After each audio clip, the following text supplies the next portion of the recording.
Hi, I'm Anthony Hitchener from National 9 News. Tonight we go live to Marcus and his team at the Mirabel Foundation, who will explain to us how the children in kinship care are at such a high risk of poverty.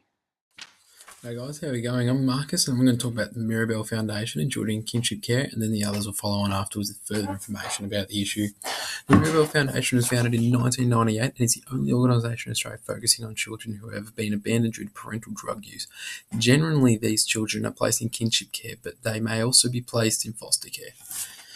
On the 30th of June 2013, the Australian Institute of Health and Welfare reported that 40,549 children were in out-of-home care, a rate of 7.8 per 1,000 children. The majority of these children, 93%, were in home-based care, 43% in foster care, 48% in kinship care, and 3% in other types of home-based care. Whichever situation these children are lawfully placed in, Mirabel provides support services to all involved parties. Even though support services are put in place, there can be many problems that arise from this. These problems include, and although are not restricted to, financial hardship, lack of cognitive development, and mental issues. Services provided by Mirabel aim to bring families back together, as well as supporting grandparents, uncles, aunties, carers in general, in caring for children who may be suffering from severe issues as a result from their early upbringing. A lot of these children, based on my own experience volunteering with them, contain a lot of built-up anger and don't contain a lot of resilience. Therefore, programs may also involve improving self-efficacy and building social skills. Mirabel also run programs over weekends where they can gain community support to build these self-confident in these young people through camps and leadership programs, including mentoring roles. Due to potential difficulties, Mirabel supports families through giving care, assistance, counselling, alongside social outings and doing activities with the families to bring them back together. They aim to bring the parents back and create those relationships with the kids. Mental issues become more pronounced in children who have suffered hurt and harm at a young age, affecting those particularly in kinship or foster care. As highlighted by Mirabel themselves, they undertake a mentoring program. As mentioned earlier, there is a huge chance of mental implications, and therefore Mirabel put in services to help prevent those issues. Thank you.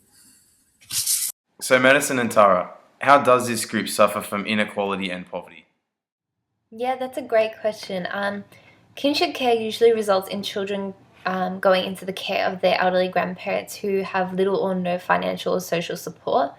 This puts not only the children at a disadvantage, but also their carers. Majority of the time, kinship carers usually receive little, if any, advanced preparation in assuming their roles as caregivers. As most kinship carers are grandparents, they may have not had any parenting duties for a long time and may be hesitant about raising a child at this stage in their lives.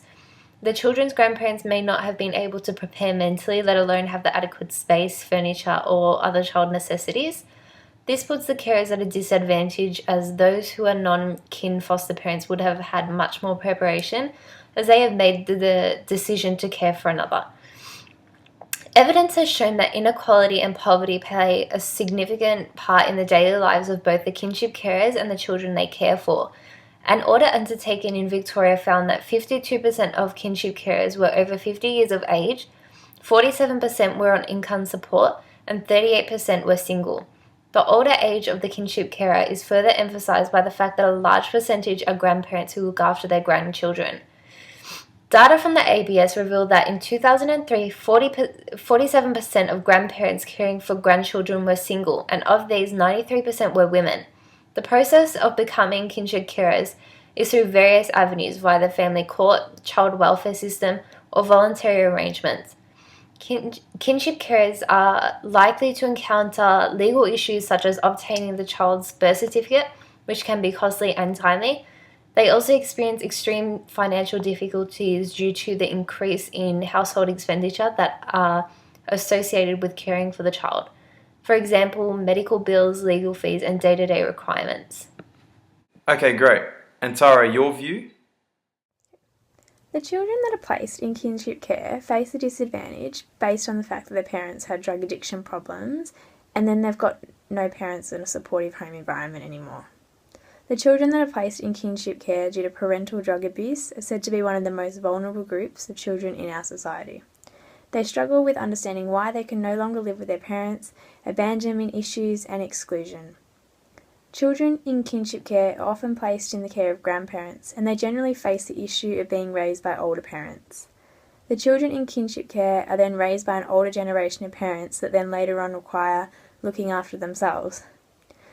Also, caring for these children who have faced neglect and abandonment is a really difficult task, and many of the times the children need support that the grandparents can't really offer them because they don't know how to support the child in the way that they need.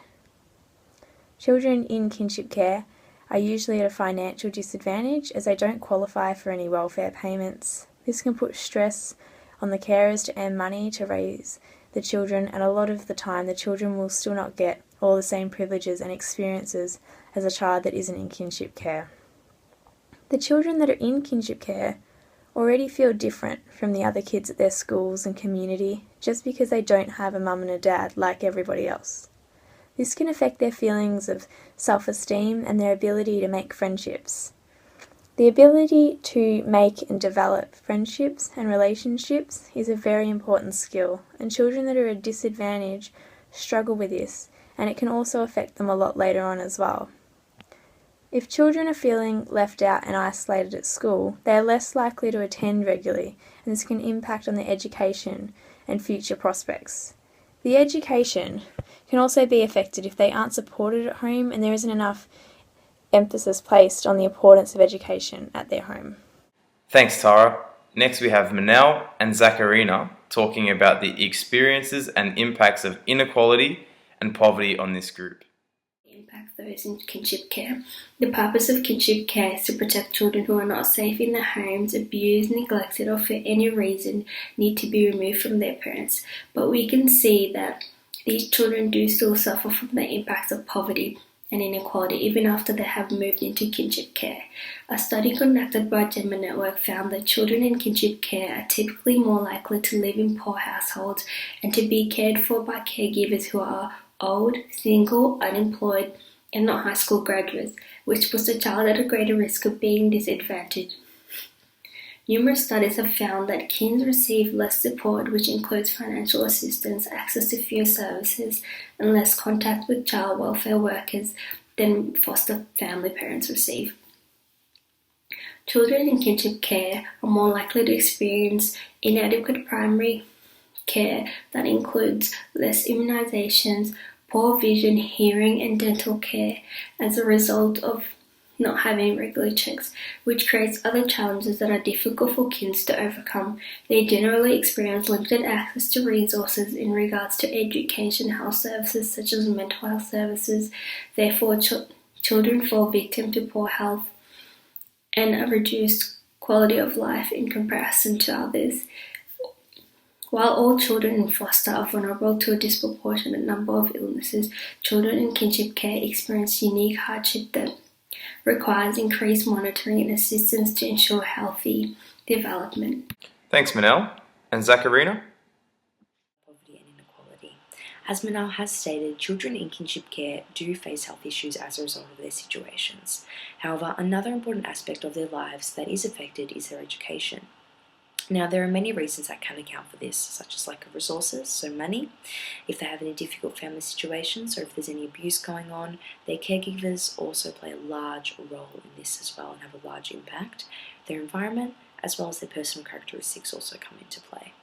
Now, a study conducted by Trout, Hageman, Casey, Reed and Epstein stated that abuse, abandonment, instability and strained family relationships can make it difficult for optimum academic performance to occur. Now, Trout, Hageman, Casey, Reed and Epstein state that even simple tasks such as reading, writing and numeracy skills are important, as it gives the children the opportunity to gain academic achievements such as graduating high school and even tertiary education. Now, advances in technology have raised the bar when it comes to individual skill levels, so people must know how to use certain computer programs nowadays. They must be really good at reading and they should have proficient numeracy skills as well.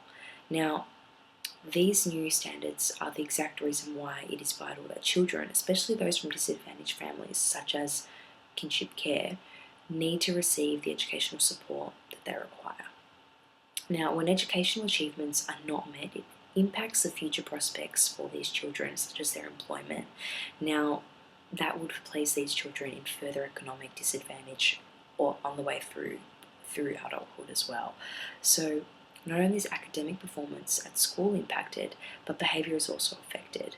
Studies have shown that when children face home disruptions and lack continuity, they struggle to develop social relationships, and their academic development slows down. So facing such struggles not only directly and obviously affects their education, but also their future. Thanks, Zakarina. Now, next up we have Jasmine discussing one social security benefit relevant to kinship care and how this benefit either reduces or alleviates poverty. To answer the question of a social security benefit relevant to kinship and the extent to which this benefit reduces or alleviates poverty, we look into the Department of Human Services, also known as Centrelink, which provides assistance for kinship families. At the moment, the main benefit available to kinship carers is a family tax benefit. This is made of family tax benefit A and B. Family tax benefit A is designed to help families with the cost of care of children, assessed on the combined family income and paid per child. Family tax benefit Part B gives additional assistance to families with one main income, including single-parent families. Payment is based on the age of the youngest child and is subject to an income test. The purpose of this benefit provided by Centrelink is to assist the carers with the cost of raising the children. It is means tested, therefore eligibility is a prerequisite. All Australian states and territories now provide the same level of carer payment to all subsidiary kinship and foster carers. Some agencies offer contingency funds for additional resources to assist kinship carers. However, this is inconsistent. Kinship carers are essentially volunteers, therefore this payment is considered vital to help cover the cost of caring for a child. Without the eligibility and availability of this payment, the majority of kinship carers find themselves in financial hardship, which affects many aspects of families' day-to-day lives. Although the payment really only provides for basic needs, it does not cover things like school activities and holidays. It may prevent poverty, but families relying on this payment would most likely be sitting just above the poverty line. As to be eligible for the full payment, the carers must not have a high income or own many assets. Therefore, we are likely looking at people living on low incomes. Nevertheless, each case is determined individually. However, the majority of carers receiving this payment will be eligible for other payments and non-means tested allowances. Because kinship is rapidly growing in Australia, there has been a raise of over 50% from 2010 to 2014. It is imperative that the government continues working to do more to help these carers. And to summarise, we can see that the family tax benefit is beneficial to the kinship carers, although it is not a fix-all payment, and still not much needs to be done to support and assist these families. It seems the government is on the right track with the implementation of a Child Protection National Framework to help avoid the possibility of poverty in this population group. Okay, thanks Marcus, and to the rest of the team at Mirabel Foundation. I'm Anthony Hitchener. Good night.